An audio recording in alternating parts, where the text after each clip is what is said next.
Thank you for joining us at AlligatorZone. Loud. And could you please tell us your name and spell out your website address for the family? My name is Josh Osway. I'm the co-founder of a company called Bibky. Our website address is bibky.com. My name is Shane Vermette. I'm the creator of RightShears, and our website is RightShears.com. That's RIGHT shears.com. Okay. Okay. Yeah, you already showed the product. And could you explain in very simple words what your product does? What is its purpose? Sure. Go ahead. Okay, sure. So essentially, RightShears are a reimagining of scissors, and they enable us to go from a grip like this to a grip like this when we're holding our scissors, and that also enables us to keep our hand out of the way of what we're cutting. So if you're cutting something like this plastic or that wire mesh, you keep your hand above it and you cut all the way through. And Bibky are interactive monster toys that, quite simply, you play adventure stories with. Why did you start this company?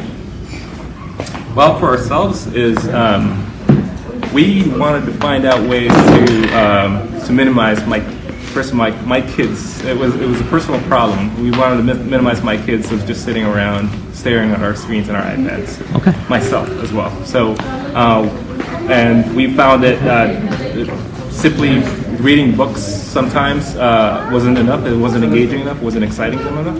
But when we combined some character dialogue with some sound effects, as well as getting them really be interactive with our toys, and really relying on toys to move the story forward, it became really fun. And we just we're surprised, whoa, is anybody else doing this? And it was just fun. And then we tested out with our friends and the friends of friends, and they were able to give us some really good feedback, and really like the product so far. So it's really cool experience. Yeah, so I guess the beginning of RightShears was really an aha moment. My father-in-law and I were cutting wire mesh, and I was hacking away at it with snips, and he was holding it apart, and our hands were getting ripped up, and it was really one of those times where you think to yourself, there's got to be something.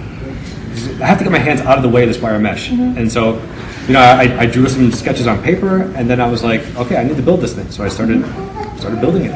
Great. So how did you actually get started? First thing I did was hit Google Patents and see if I could find something out there that was similar. How about you? Myself is I'm a designer by trade, so I love drawing monsters, and I love telling my kids stories at night. We love books. We read all the time. So that's basically just an extension of what it struck me as what we really needed. We wanted to move around, and we love monsters, and there's monsters all over my house. So that's really Did you get inspired by Pokemon Go by any chance? Yeah. Oh my goodness. Yeah. Pokemon Go was on repeat on Netflix for us. So we love it. I see so many friends there. So how did you find your first customers, or how do you plan to find them? Well, for ourselves, we're planning on launching early next year, and the way we find our first customers is really through our beta program. We've reached out to friends and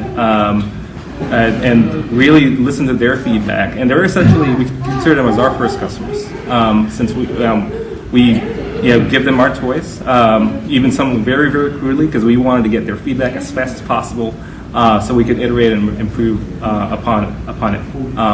And this way, we're improving, and we're getting really good relationships with our first customers, and it's good because we make them happy. They're very enthusiastic. The most enthusiastic ones share with their friends and their friends, and it becomes organic. And we hope to continue the momentum until we go to launch. So I think you want to. Oh, yeah. What was it, first customer?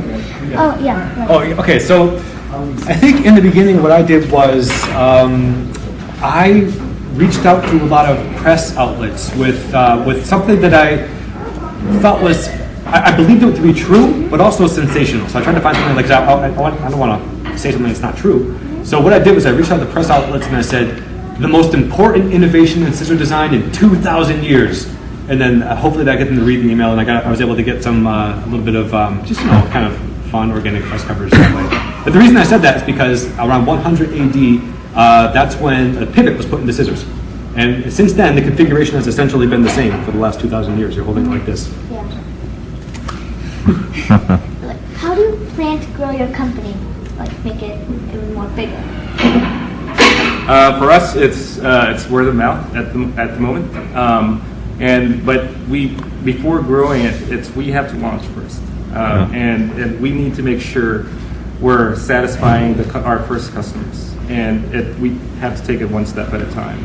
We could always say we could reach out to influencers, parent blogs out there.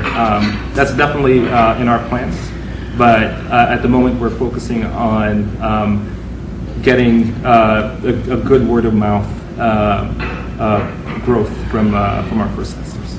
I definitely agree. It's important, to really help out customers in the beginning because they may be facing a few issues, and it's really those initial customers that make a big difference. To make sure they're satisfied, make sure they're happy, make sure they because a lot of it also is just learning how to use it. I mean, it's something new, so that's definitely important. But also, so getting involved in maybe.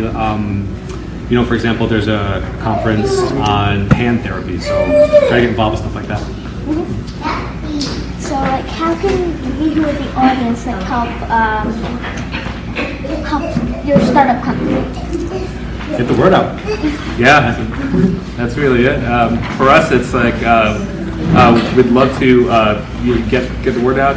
Go to our website, visit Facebook, and we'd love to get everybody enjoying our toys as quickly as possible. Awesome. Thank you again for taking the time to take this video conference at AlligatorZone. Thank you. That's awesome. Thank you very much. You guys are great.